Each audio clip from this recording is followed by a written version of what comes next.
Hi everyone, welcome back to my channel. It's Bruce here again, and first of all, Happy New Year. I hope 2023 is a good year for all of us.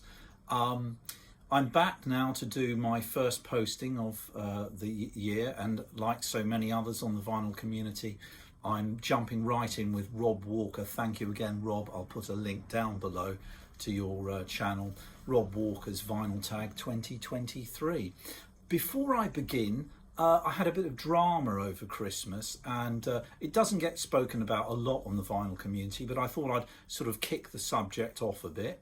I had a bit of a disaster with my vinyl. If you look to my left shoulder, which will be on the right of your screen, you can see there's a little space cleared on my wall there.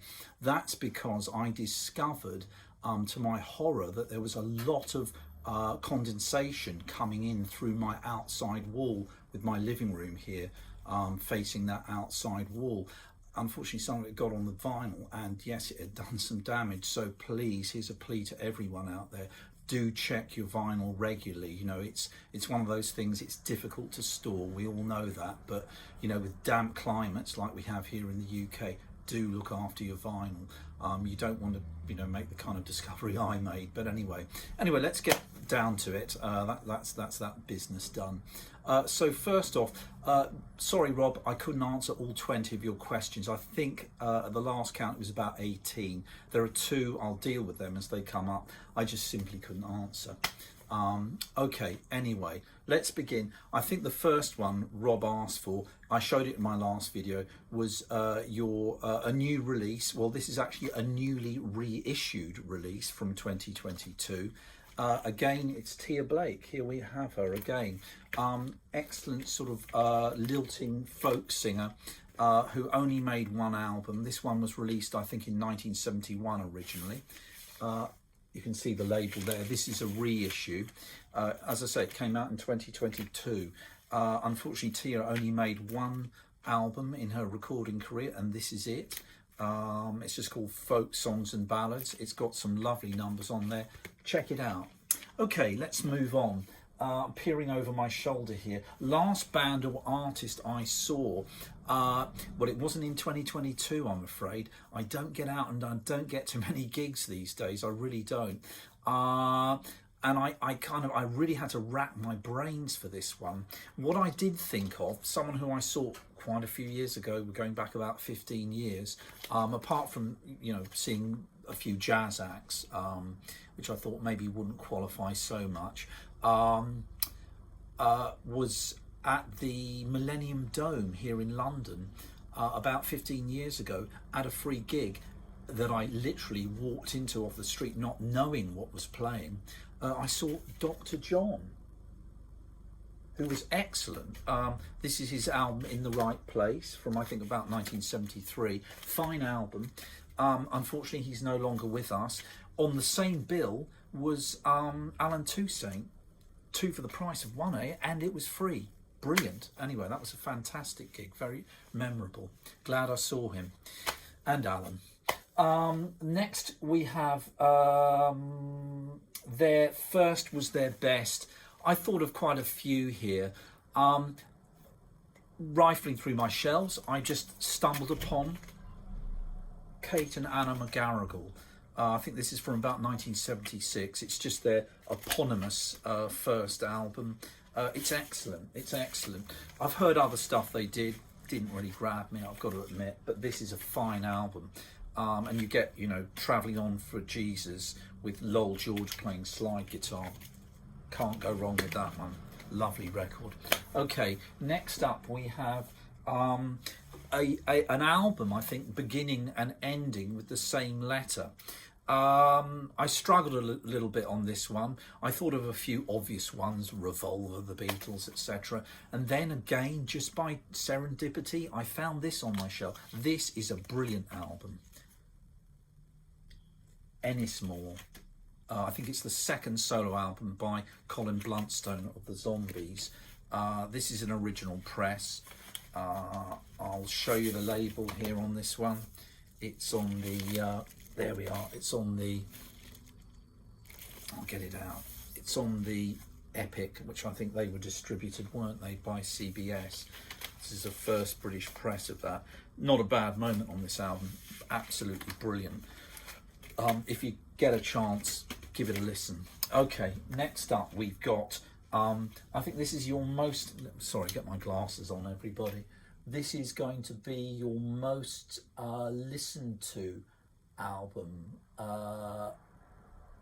Sorry, no it's not, tell a lie. It's the Hat Trick, which was cassette, CD, vinyl, hopefully the three. Sorry Rob, can't be done.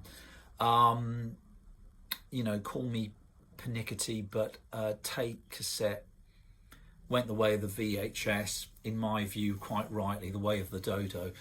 Could never get on with them, got rid of them years ago, so I can't do that. And I never listened to CD, sorry, I'm a vinyl man. Okay, so we're gonna leapfrog that question, and we're going to go on to, sorry, that was number 4. Number 5 was Ennismore. Sorry, I've already jumped one. Born in the same year as you, I'll make short shrift of that. Couldn't find anyone. I think I looked it up. I was born in 65, I believe. You know, big names, Bjork, Shania Twain, not in my wheelhouse, sorry. So we'll leave that one. Okay, next is most listened to album, probably this one. This was a gift from my wife. I think for the previous Christmas, so it might just qualify. It probably got here into the new year. It's fantastic. It's, you know, about the 10th repress of this classic, which they call now Moanin. I think originally this Art Blakey Jazz Messengers just had a serial number on it, you know, from Blue Note. But this is a recent, I think it's a German, probably 2018 or something, pressing. Highly recommended. Fine album. Fine album. Okay, now we get to your most listened to artist. Again, serendipitous. Stumbled upon this, had heard of her before, never gave her much thought. Had this block, I think a lot of people do, with the voice. I thought, sounds a bit childlike to me, doesn't sound right. It is very, very idiosyncratic, but do give her a chance. Blossom Dearie. Got a couple of hers now. This is an original British pressing. I think she recorded quite a lot in UK in the 60s. This one's on Fontana. She's a really interesting jazz singer. A little bit, you know, you might sort of pigeon her as cabaret act or something. Don't be deceived. This woman could really play. Great pianist, lovely touch on the keys, and a huge influence on none other than Bill Evans. So, you know, she is serious. Give her a try as well. Blossom Dearie comes highly recommended.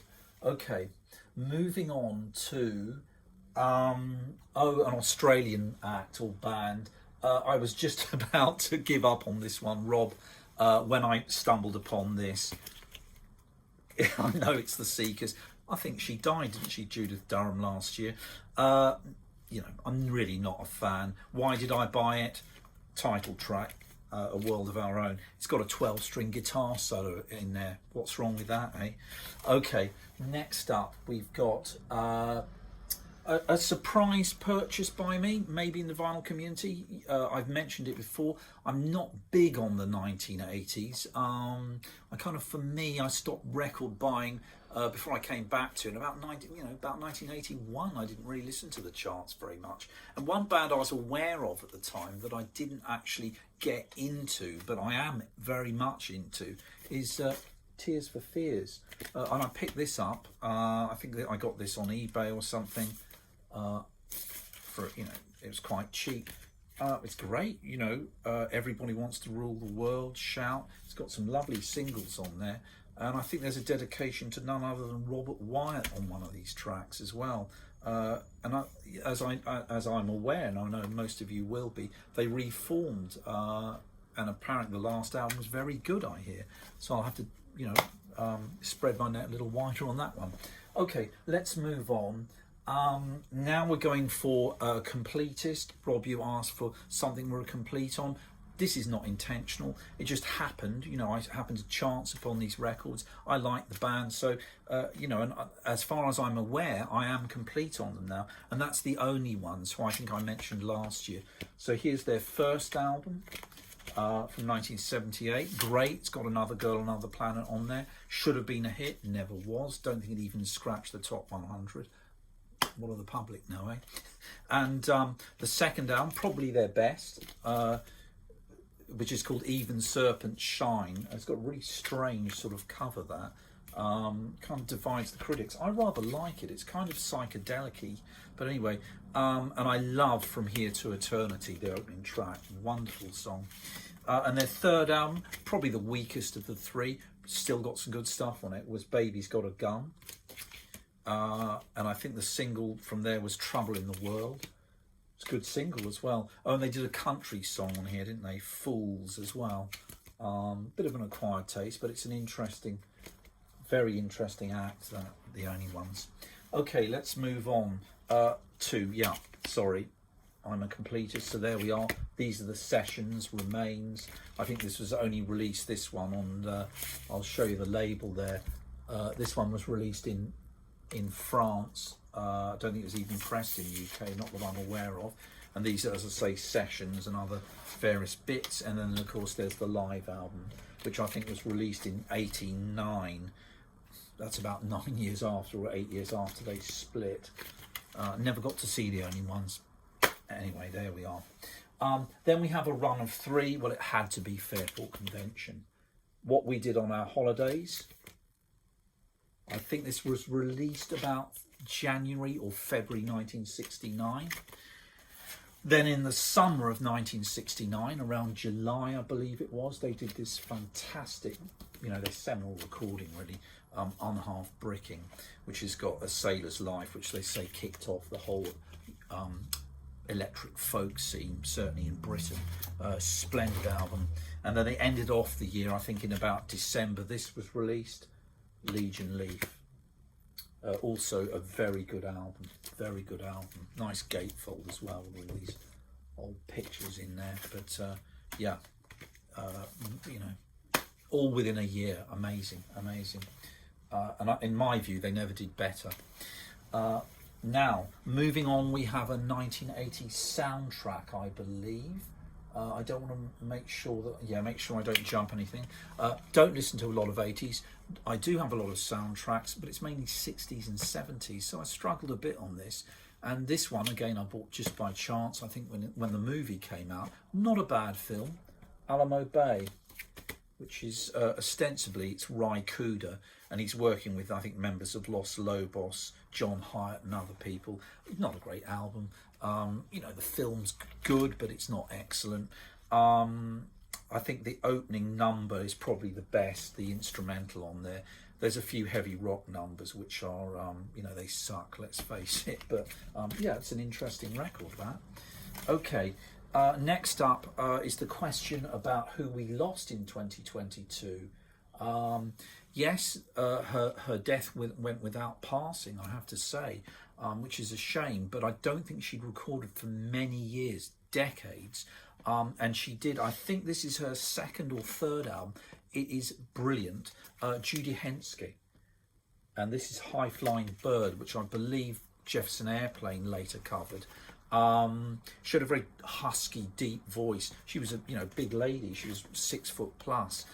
So, you know, and she could really belt. She does a couple of, I think she does God Bless the Child, the Billie Holiday number on here as well. This is an old, I'll show you the label on this one.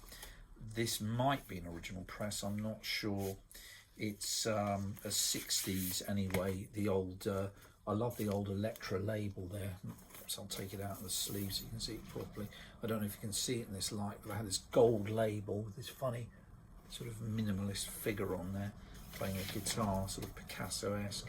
But yeah, she could really belt, and unfortunately we did lose her, I think early on in 2022, along with so many others. Disappointing purchase next. Yes, we do have that coming up. It's not for the music. The music's great, love the band. is this. Family, A Song for Me. Advertised as perfect.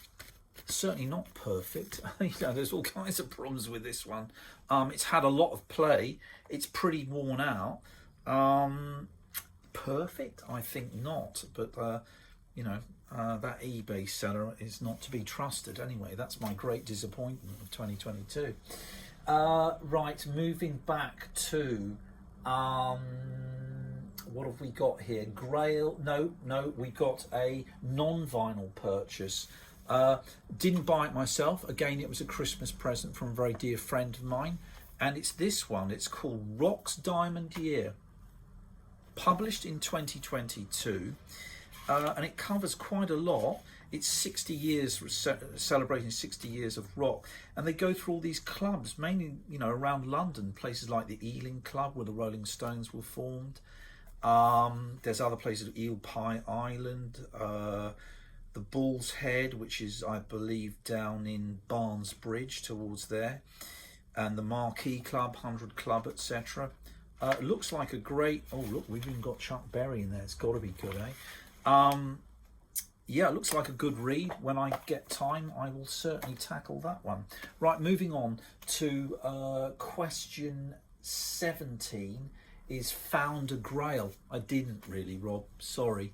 Haven't actually found anything in the wild very much. Very few purchases in 2022 on Discogs and eBay, etc.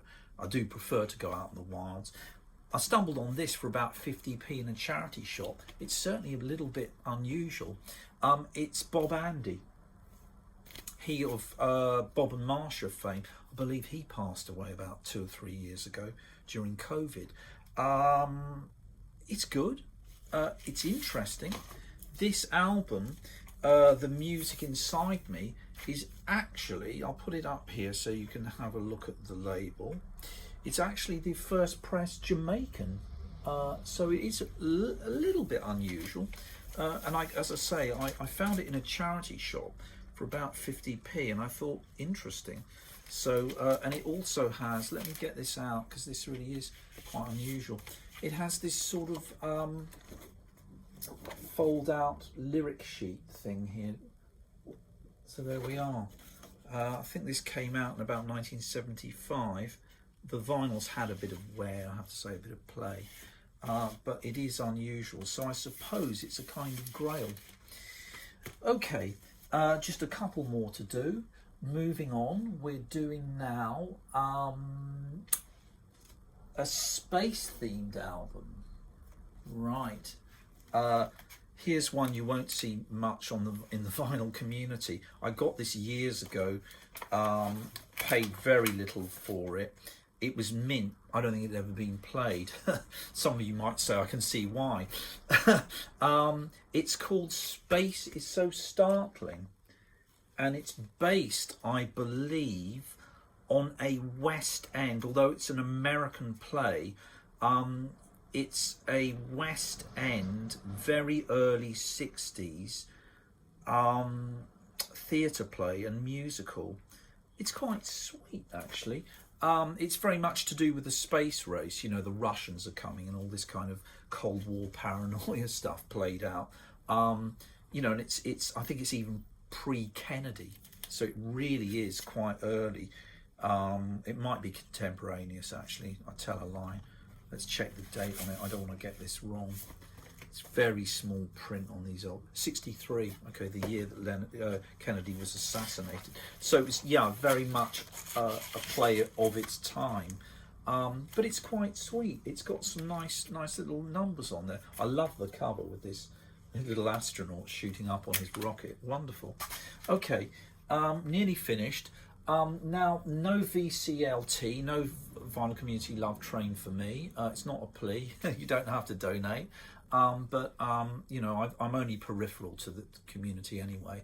And I don't know anyone personally, but I have a little bit of contact with it. So I had to choose my birthday present from my wife. Was this terrific? This is a first press.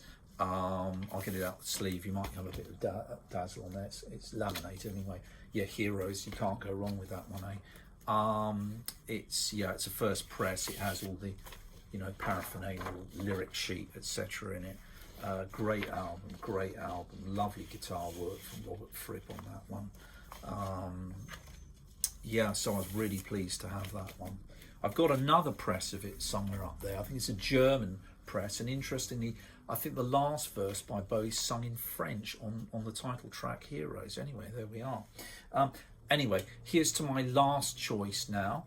1973, Rob wanted one from 50 years ago, and I chose this. Caravans.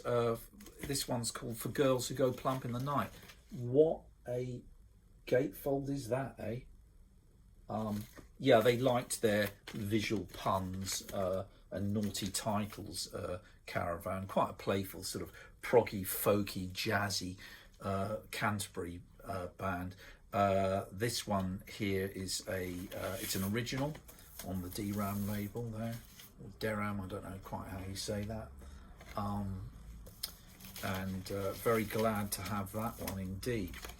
Anyway, we're through, and let me just repeat. I hope you all have a happy 2023, and I look forward to seeing you all again soon on the on my YouTube channel. See you then. Bye.